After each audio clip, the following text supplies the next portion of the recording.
Bismillahirrahmanirrahim. Assalamualaikum warahmatullahi wabarakatuh. Alhamdulillahi rabbil alamin. Subhanaka la ilma lana illa ma 'allamtana innaka antal alimul hakim. Rabbi shrah li sadri wa yassir li amri wahlul 'uqdatam min lisani yafqahu qawli.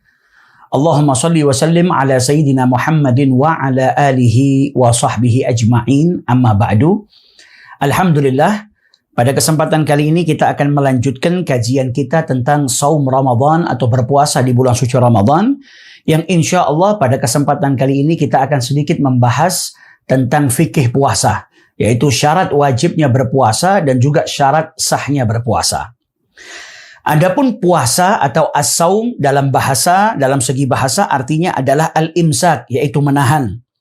Adapun yang dimaksud puasa dalam syariat adalah al-imsaku an jami'il mufattirat min tulu'il fajri ila ghurubis syamsi biniyatin makhsusah, yaitu menahan dari segala sesuatu yang membatalkan puasa, mulai dari terbitnya fajar hingga terbenamnya matahari dengan niat tertentu atau dengan niat yang khusus. Jadi puasa secara syariat adalah menahan dari segala sesuatu yang membatalkan puasa, seperti makan, minum, dan lain sebagainya. Mulai dari terbitnya fajar sampai terbenamnya matahari dengan niat tertentu atau dengan niat yang khusus. Adapun dalil yang merupakan kewajiban berpuasa sebagaimana difirmankan oleh Allah Subhanahu wa taala di dalam Al-Qur'an, yaitu puasa wajib, puasa Ramadan.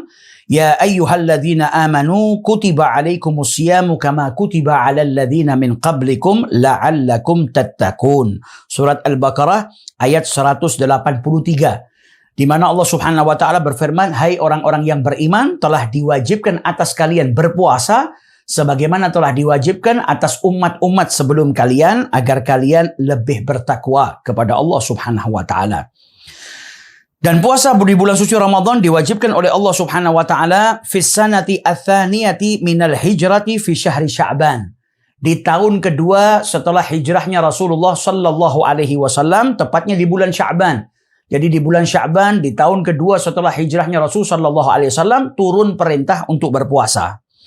Wa qad sama Rasulullah sallallahu alaihi wa alihi wasallam tis'a Ramadanat. Dan Nabi Muhammad sallallahu alaihi wasallam sempat berpuasa di bulan suci Ramadan sebanyak 9 kali. Jadi beliau mendapati 9 Ramadan.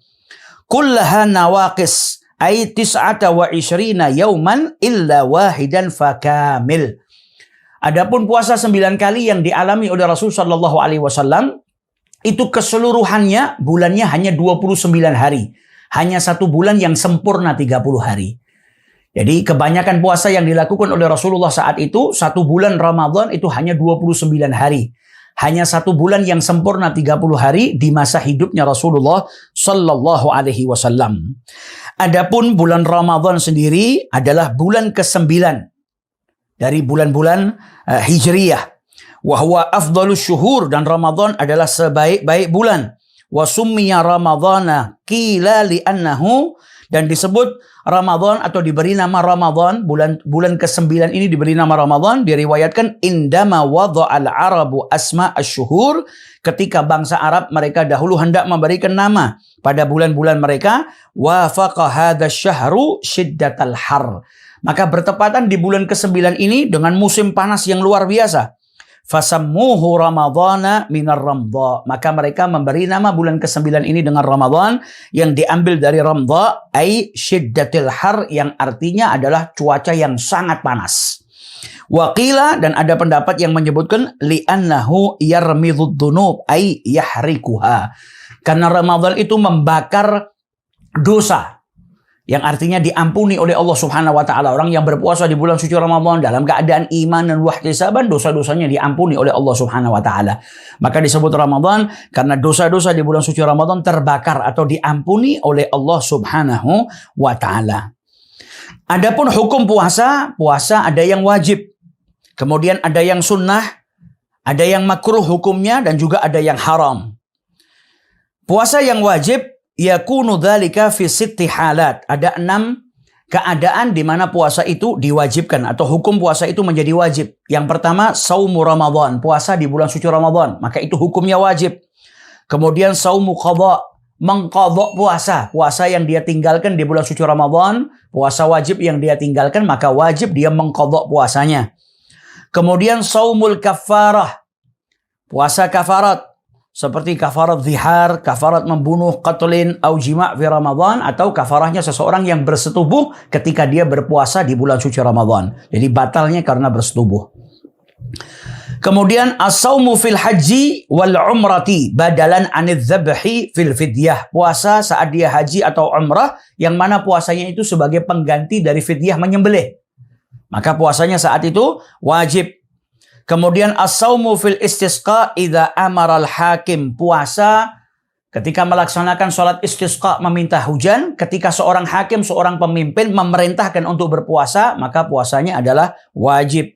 Kemudian saumun nadhri, yaitu puasanya orang yang bernazar. Ketika seseorang bernazar, maka puasa nazarnya itu hukumnya wajib.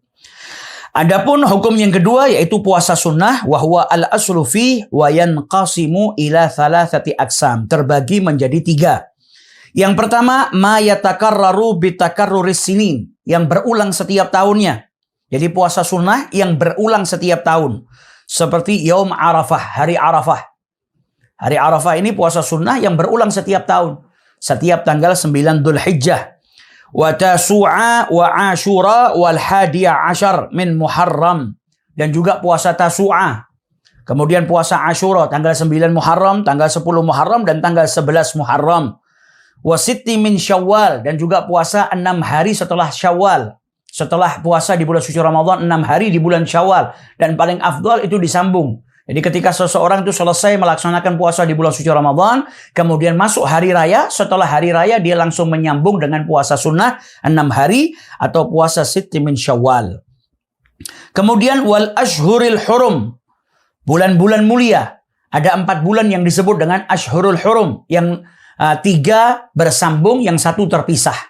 Yaitu bulan Dzulqa'dah, bulan Dzulhijjah, dan juga bulan Muharram. Dan yang 1 adalah bulan Rajab. Nah, puasa di bulan-bulan hurum ini disunnahkan. Dan itu berulang setiap tahun. Kemudian, wal ashri al-awwali min Dzulhijjah wa ghairi dzalik. Dan juga 10 hari pertama di bulan Dzulhijjah dan lain sebagainya. Nah, ini puasa yang berulang setiap tahunnya. Kemudian, ma yatakarraru bitakarruris syuhur, yang datang setiap bulan, puasa sunnah, dan itu kesunahannya datang setiap bulan. Ka ayyamil bid, seperti ayyamil bid, yaitu hari ke-13, 14, dan 15 setiap bulannya. Dan juga al-ayyamis sud, yaitu hari ke-28, hari ke-29, dan hari ke-30. Dan andai saja bulannya hanya 29 hari, maka yang ke-30 itu diganti dengan awal bulan. Nah, ini puasa sunnah yang datang setiap bulan. Kemudian ma yatakarraru bitakarrurin al-asabi', yang datang setiap minggu. Puasa sunnah yang datangnya setiap minggu, kal itsnaini wal khamis, seperti puasa di hari Senin dan juga puasa di hari Kamis. Wa afdalu siyamin nafli, dan adapun puasa sunnah yang paling afdal adalah saumu yaumin wa iftaru yaumin, puasa 1 hari dan 1 hari tidak puasa, kemudian puasa 1 hari dan kemudian hari berikutnya tidak puasa. Wa huwa saumu sayyidina Dawud alaihi salam, atau yang lebih dikenal dengan puasanya Nabi Allah Dawud alaihi salatu wassalam. Adapun puasa yang hukumnya makruh adalah ifradi yaumil jum'ati awis sabti awil ahadi, yaitu puasa 1 hari di hari Jumat saja, atau di hari Sabtu saja, atau di hari Ahad saja. Fal jum'ah idul muslimin, hari Jumat itu adalah hari rayanya umat Islam, hari Sabtu adalah hari rayanya orang Yahudi, dan hari Ahad adalah hari rayanya orang Nasrani. Maka 1 hari saja berpuasa di hari tersebut, maka hukumnya makruh. Adapun jikalau disambung atau berpuasa 2 hari, Jumat dan Sabtu, atau Sabtu dan Ahad, atau ketiga-tiganya dia puasa, maka tidak makruh. Yang dimakruhkan hanya berpuasa 1 hari di hari tersebut. Kemudian juga puasa sepanjang tahun, setiap hari berpuasa, kecuali hari-hari yang diharamkan oleh Allah Subhanahu wa Ta'ala, itu dimakruhkan bagi seseorang yang mengkhawatirkan dirinya akan tertimpa dharar, atau dia bisa sakit, ada sesuatu yang membahayakan dirinya. Adapun kalau dia tidak ada dharar yang menimpa dirinya dan semua kewajibannya bisa dilakukan, hak-haknya bisa dipatuhi atau dikerjakan semuanya, begitu juga dengan tanggung jawabnya, maka tidak dimakruhkan dia berpuasa ad-dahr.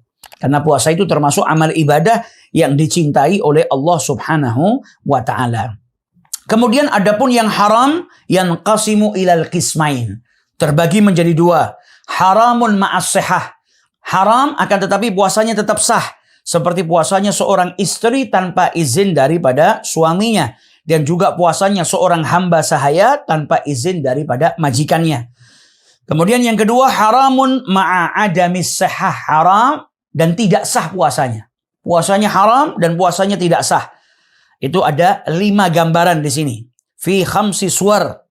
Yang pertama adalah saumu yaumi idil fitri wa huwa awalu yaumin min syahri syawal. Yaitu puasa seseorang di hari raya idul fitri. Maka itu hukumnya haram dan tidak sah. Yaitu puasa pada tanggal 1 syawal. Kemudian puasa idul adha. Seseorang yang berpuasa di hari raya idul adha. Hari ke-10 di bulan Dhul Hijjah. Maka haram hukumnya dan tidak sah puasanya. Kemudian puasa di hari tasyrik. Hari ke-11, 12, dan 13 di bulan Dhul Hijjah. Jadi di bulan Dhul Hijjah itu saat hari raya tanggal 10 Dhul Hijjah haram, tidak diperbolehkan berpuasa. Dan kemudian 3 hari setelahnya yang disebut dengan hari tasyrik. 11, 12, 13 Dhul Hijjah diharamkan seseorang untuk berpuasa dan juga tidak sah puasanya. Kemudian saumun nisfi al-akhir min Sya'ban. Puasa di pertengahan terakhir di bulan Sya'ban, 16, 17, 18 sampai akhir Sya'ban, dan juga puasa di hari Syak, hari ke-30. Ya, hari ke-30 di bulan Sya'ban. Dan ini kalau seandainya berpuasanya adalah puasa yang wajib seperti mengqadha, maka itu tidak ada masalah. Atau puasa kafarah tidak ada masalah. Atau puasa nazar. Jadi puasa yang wajib kalau dilakukan di pertengahan bulan Sya'ban sampai akhirnya, tapi yang dilakukan puasa wajib tidak ada masalah. Seperti seseorang membayar hutang puasanya, atau kemudian dia puasa kafarah atau puasa nazar. Atau orang tersebut memiliki sunnah mu'tadah, punya puasa sunnah yang setiap minggu dia kerjakan. Seperti hari Senin, hari Kamis, dia setiap Senin, Kamis tidak pernah meninggalkan puasa. Kasaumul Itsnin wal Khamis, maka itu tidak ada masalah. Atau dia sambung dari pertengahan Sya'ban. Misal dia puasa tanggal 15 Sya'ban, kemudian dia diperbolehkan puasa setelahnya 16, 17, 18 dan sampai akhir daripada bulan Sya'ban. Namun jikalau kemudian ada yang terputus, maka lanjutannya dia tidak diperbolehkan. Jadi kalau puasanya bukan selain ini, dilarang seseorang itu berpuasa di pertengahan terakhir daripada bulan Sya'ban. Kalau dia sambung misalnya bi ansama yauma 15, puasa di tanggal 15 Sya'ban, fayajuzu lahu an yasuma al-yaum alladhi ba'dahu yauma 16. Maka dia diperbolehkan untuk berpuasa di hari selanjutnya, yaitu hari ke-16. Kalau hari 16 dia berpuasa, maka diperbolehkan dia untuk berpuasa di hari ke-17. Wa hakadha ila akhir syahri, dan begitu seterusnya sampai akhir bulan. Fa idza aftara yauman wahidan haruma alaihi saumu baqiyati syahr. Kalau sampai ada yang terputus, jadi 15 dia puasa, kemudian 16 dia puasa, 17 dia berpuasa, kemudian 18-nya dia tidak berpuasa. Maka sisanya dia tidak diperbolehkan untuk berpuasa. Kecuali puasanya seperti puasa wajib, dia mengqadha puasanya, atau puasa kafarah, puasa nazar, atau dia punya kebiasaan berpuasa di hari Senin dan Kamis, maka itu diperbolehkan. Jadi ini puasa yang hukumnya haram. Yang haram dibagi menjadi dua, haram tapi tetap sah, dan haram dan tidak sah. Sebagaimana yang tadi dijelaskan. Kemudian adapun syurutus sihhatis saum, syarat-syarat sahnya puasa, ai idza tawaffarat hadhihi syurut sahha as-saum. Jadi kalau syarat-syarat ini ada pada diri seseorang, maka puasanya sah. Syarat sahnya puasa wahia arba'atun, ada 4. Yang pertama al-Islam. Fayushtaratu an yakuna musliman jami'an nahar. Maka disyaratkan bagi seseorang yang berpuasa itu menjadi seorang muslim. Dia dalam keadaan beragama Islam sepanjang hari saat dia berpuasa. Falau irtadda lahdatan wahidatan batala saumuhu. Andai saja wa'iyadzubillah ada seseorang yang berpuasa kemudian dia keluar dari ajaran Islam, dia murtad walaupun sebentar, maka batal puasanya. Kemudian syarat yang kedua al-aglu. Disyaratkan bagi seseorang yang berpuasa agar sah puasanya adalah berakal. Fayushtaratu an yakuna agilan mumayyizan jami'an nahar. Disyaratkan bagi dirinya itu berakal di sepanjang hari ketika dia berpuasa. Falau junna walau lahdhatan wahidatan batala saumuhu. Andai saja ketika dia berpuasa kemudian dia tertimpa penyakit, gangguan jiwa, maka di saat dia hilang akalnya, di saat dia sakit gangguan jiwanya, maka batal puasanya walaupun itu dalam waktu yang singkat, ya. Walau lahdhatan wahidatan, walaupun dia itu menjadi orang punya sakit gangguan jiwa atau yang disebut dengan orang gila sebentar saja, maka batal puasanya. Kemudian syarat sahnya puasa yang ketiga adalah an-naqa'u minal haidhi wan nifas. Suci daripada haid, menstruasi dan juga nifas, darah yang dikeluarkan setelah melahirkan.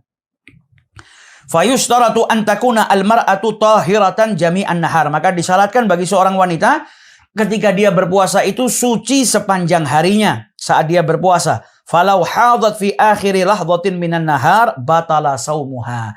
Andai saja sebelum waktu berbuka, walaupun dalam waktu yang singkat sebelum dia berbuka dia kemudian mengeluarkan darah menstruasi, maka batal puasanya. Kemudian syarat yang terakhir, yang keempat, syarat sahnya puasa, al-ilmu bi kaunil waqti gabilan lisaum, mengetahui bahwa waktu di saat dia berpuasa itu dia diperbolehkan. Jadi hari di mana dia berpuasa itu memang hari yang diperbolehkan dia untuk berpuasa. Ai ayya'lama anna al-yawma alladhi yuridu an yasumahu, dia mengetahui bahwasanya hari di mana dia ingin melakukan puasa, yasihu fihi saum, sah puasanya atau diperbolehkan dia berpuasa, bi an lam yakun minal ayyamil lati, tidak menjadi hari yang dilarang seseorang itu berpuasa seperti Idul Fitri, Idul Adha, hari Tasyrik dan lain sebagainya. Jadi dia tahu hari di mana dia berpuasa itu diperbolehkan. Nah, ini 4 syarat sahnya berpuasa. Kemudian setelah syarat sahnya berpuasa, kita masuk ke bab berikutnya, syurutu wujubis saum, syarat diwajibkannya seseorang itu berpuasa.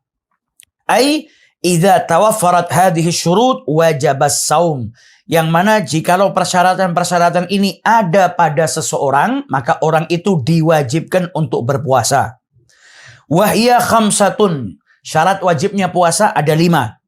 Yang pertama al-Islam, yaitu orang Islam. Fala yukhatabu bihi al-kafiru fid dunya. Orang kafir tidak masuk dalam khitab perintahnya Allah Subhanahu wa taala di dunia.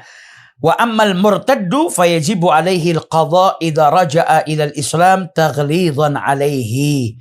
Berbeda dengan orang yang murtad, ya, karena sebelumnya dia Islam, kemudian dia keluar daripada agama Islam, dia murtad, maka ketika dia kembali ke agama Islam atau masuk ke dalam ajaran Islam kembali, maka dia diwajibkan untuk mengqadha puasa-puasa yang dia tinggalkan. Jadi syarat wajibnya puasa yang pertama adalah al-Islam. Yang kedua at-taklif, ayyakuna balighan agilan. Jadi seorang tersebut dalam keadaan baligh dan juga dalam keadaan berakal. Tidak wajib bagi seorang anak yang belum baligh atau seorang yang gila hilang akal atau dalam keadaan gangguan jiwa. Jadi syarat wajibnya berpuasa bagi seseorang yang sudah baligh dan juga berakal atau yang disebut dengan taklif. Taklif adalah seseorang yang sudah baligh dan berakal. Wa amma sabiyu fayajibu ala wali amrihi an ya'murahu bisawm li 7 sinin wa yadhribahu idza tarakahu li 10 sinin in ataqahu.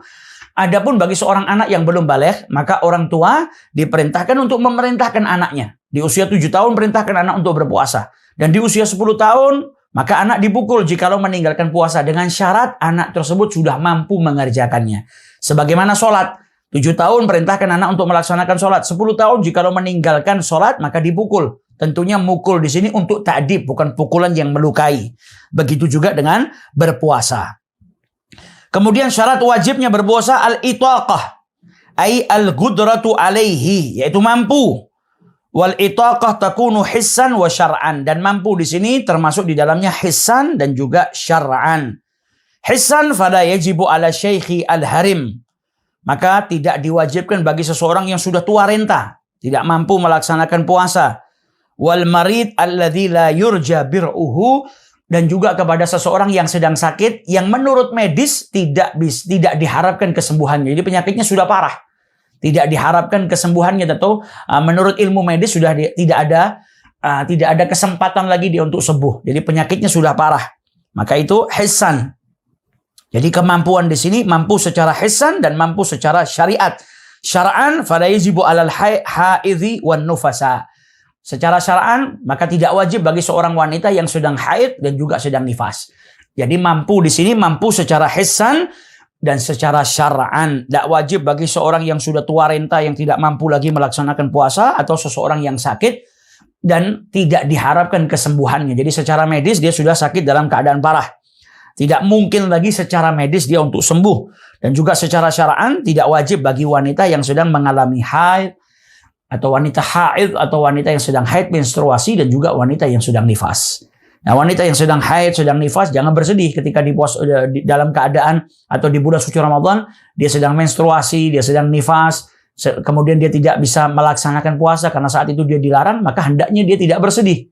Karena ketika dia tidak berpuasa, pada hakikatnya dia sedang taat kepada Allah. Karena diharamkan. Seorang wanita yang haid dan nifas, dia dilarang oleh Allah. Diharamkan oleh Allah untuk berpuasa. Ketika dia tidak berpuasa, berarti pada dasarnya dia sedang taat kepada perintahnya Allah Subhanahu wa Ta'ala.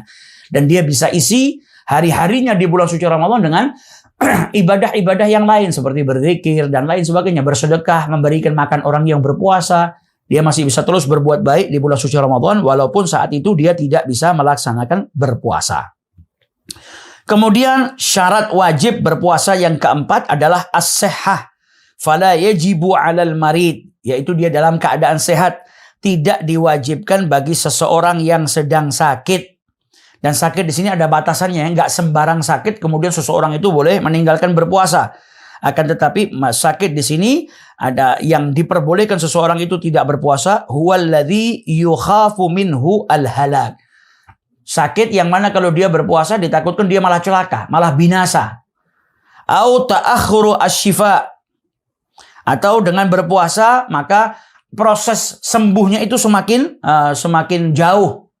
Jadi harusnya dia bisa sembuh 1-2 hari, karena kalau puasa malah penyakitnya tambah parah, akhirnya sembuhnya agak lama. Au ziyadatul marad, atau sakit kalau dia berpuasa maka bertambah parah sakitnya. Wa dzalika ma yusamma mahdzurat tayammum, ini yang disebut dengan mahdzur tayammum. Jadi jikalau sakitnya seperti ini maka tidak wajib bagi dirinya untuk berpuasa. Namun seseorang yang dalam keadaan sakit maka nanti dia dituntut untuk mengqadha puasanya. Kemudian al-iqamah, yaitu dalam keadaan mukim.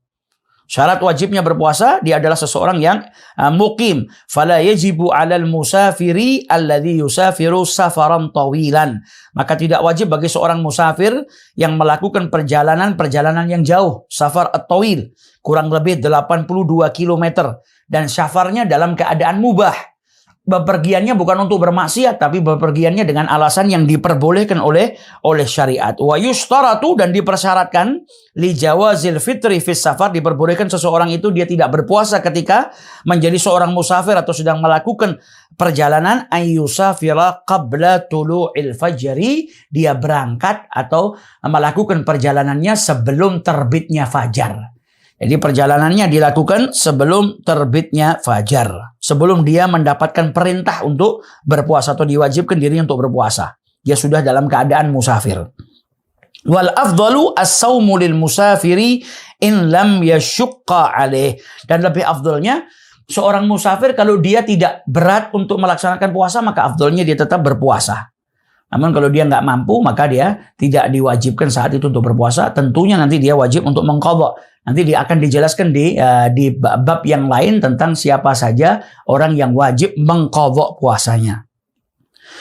Kemudian adapun rukun-rukunnya berpuasa, ar-ruknul awal, jadi rukunnya puasa itu ada 2. Yang pertama adalah an-niyah. Rukun yang pertama adalah niat. Sawaun kana fardhan am naflan, baik puasanya itu sunnah atau puasanya wajib, maka ketika seseorang berpuasa maka wajib bagi dirinya atau menjadi salah satu daripada rukunnya adalah niat. Liqaulin Nabi sallallahu alaihi wasallam, sebagaimana sabdanya Rasul sallallahu alaihi wasallam, innamal a'malu binniyat. Setiap amal itu tergantung daripada niatnya. Wa tajibu an-niyatu likulli yaumin, dan wajib niat itu setiap harinya. Ya, jadi kalau kita puasanya di bulan suci Ramadan, puasa wajib, maka setiap hari kita wajib untuk berniat. Karena setiap hari itu adalah amal ibadah yang terpisah. Jadi nggak bisa langsung diniatkan 1 bulan, tapi setiap hari untuk seseorang itu berniat. Wa tajibu an-niyatu likulli yaumin.